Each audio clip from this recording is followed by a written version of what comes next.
مشہور بات ہے کہ ایران میں جاڑے کے موسم میں جب بھیڑیوں کو شکار نہیں ملتا اور برف کی وجہ سے خوراک کی قلت پیدا ہو جاتی ہے تو بھیڑیے ایک دائرے میں بیٹھ کر ایک دوسرے کو گورنا شروع کر دیتے ہیں۔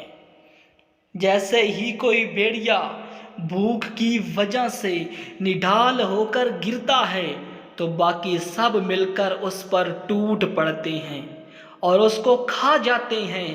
اس عمل کو فارسی میں گرگ آشتی کہتے ہیں۔ اس عمل کا گہرائی سے تجزیہ کریں تو معلوم ہوگا کہ یہ رجحان بھیڑیوں کے ساتھ ساتھ کافی حد تک ہو بہو انسانوں میں بھی پایا جاتا ہے۔ جی ہاں، انسانوں میں بھی یہ عمل پایا جاتا ہے۔ ہم انسان بھی ان بھیڑیوں کی طرح ہیں۔ جو کمزور نظر آئے اسی پر اپنی دھاک بٹھاتے ہیں۔ جو کمزور نظر آئے اسی پر اپنی دھاک بٹھاتے ہیں۔ جو جتنا حالات کا ستایا ہوتا ہے اتنا ہی مزید اس کے ساتھ شدت پسندانہ رویہ اپناتے ہیں۔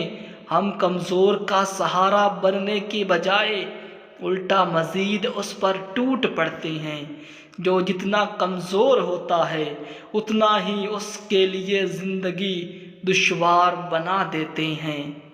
پیارے پیارے اسلامی بھائیوں، کوشش کریں کہ آپ کی وجہ سے تمام مسلمان خوش و خرم رہیں، نہ کہ آپ کی وجہ سے غمگین رہیں۔